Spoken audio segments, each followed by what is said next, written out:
Delhi gangrape मामले की सुनवाई कर रहे फास्ट ट्रैक कोर्ट में आज इस मामले का फैसला सुनाया जा सकता है। मामले से जुड़े एक नाबालिग आरोपी को जुवेनाइल जस्टिस बोर्ड ने महज 3 वर्ष की सजा सुनाई है।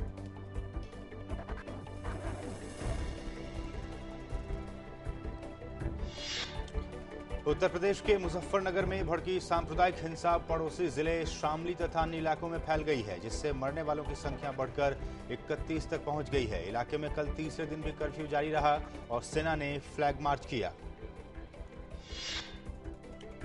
चौतरफा हमले का सामना कर रही उत्तर प्रदेश सरकार ने कल देर शाम सेवानिवृत्त न्यायाधीश विष्णु सहाय की अध्यक्षता में एक न्यायिक आयोग गठित करने की घोषणा की। यह आयोग 2 महीने में अपनी रिपोर्ट सरकार को सौंपेगा।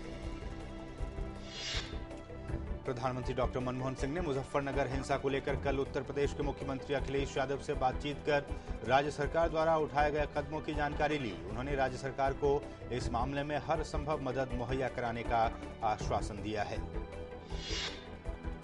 मुजफ्फरनगर में हुई हिंसा को देखते हुए एहतियात के तौर पर आज भी मेरठ के शिक्षण संस्थाओं में अवकाश घोषित किया गया है।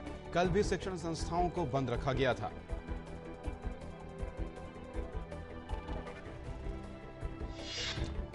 केंद्रीय मंत्री और रालोद प्रमुख अजीत सिंह, भाजपा सांसद रविशंकर प्रसाद और पार्टी के 2 अन्य सांसदों को पुलिस ने गाजियाबाद में उस समय रोककर हिरासत में ले लिया जब वह हिंसा प्रभावित जिले का दौरा करने के लिए उत्तर प्रदेश में प्रवेश का प्रयास कर रहे थे। नरेंद्र मोदी को प्रधानमंत्री पद के उम्मीदवार के रूप में पेश किए जाने के बारे में राष्ट्रीय स्वयंसेवक संघ और भाजपा में सहमति बनने की अटकलें लगाई जा रही हैं। अगले हफ्ते भाजपा की संसदीय बोर्ड की बैठक में इसकी घोषणा की जा सकती है।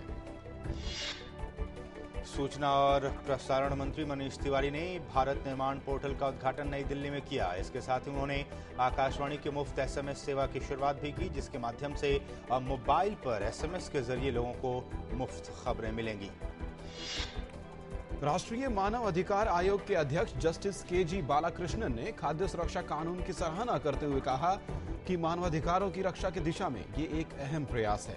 उन्होंने देश में गैर कानूनी क्लिनिकल ट्रायल यानी दवाओं के परीक्षण पर चिंता जताई।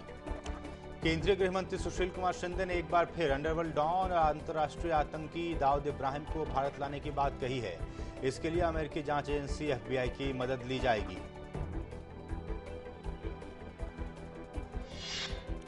दूरसंचार नियामक ट्राई ने स्पेक्ट्रम नीलामी के अगले दौर के लिए आरक्षित मूल्य में भारी कटौती की सिफारिश की है। इससे पहले स्पेक्ट्रम नीलामी के प्रयास सफल नहीं हो पाए थे।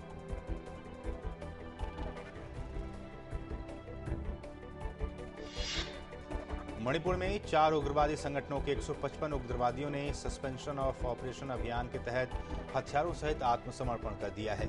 मुख्यमंत्री ओकराम इबोवी सिंह ने उग्रवादियों का मुख्यधारा में शामिल होने पर स्वागत किया है।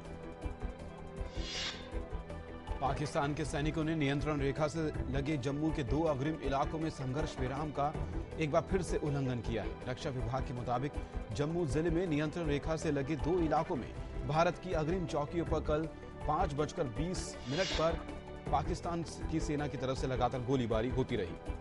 बांग्लादेश सरकार ने देश में माइक्रो फाइनेंस के क्षेत्र में क्रांति लाने के लिए नोबेल शांति पुरस्कार से सम्मानित मोहम्मद यूनिस के खिलाफ कानूनी कार्रवाई का आदेश दिया है। यूनिस पर आरोप है कि उन्होंने विदेशी स्रोतों से हुई अपनी आय पर टैक्स में छूट का दावा किया। भारत में जन्मे और प्रधानमंत्री नवाज शरीफ के करीबी माने जाने वाले ममनून हुसैन ने कल पाकिस्तान के 12वें राष्ट्रपति के तौर पर शपथ ली। राष्ट्रपति के शपथ लेने के साथ ही पाकिस्तान में पहली बार लोकतांत्रिक सत्ता हस्तांतरण पूरा हो गया। अमेरिका ने अपने कड़े रुख में बदलाव करते हुए कहा है कि अगर सीरिया के राष्ट्रपति बशर अल असद अपने सभी रासायनिक हथियार अंतर्राष्ट्रीय समुदाय को सौंप देते हैं तो वो देश को सैन्य हमले से बचा सकते हैं।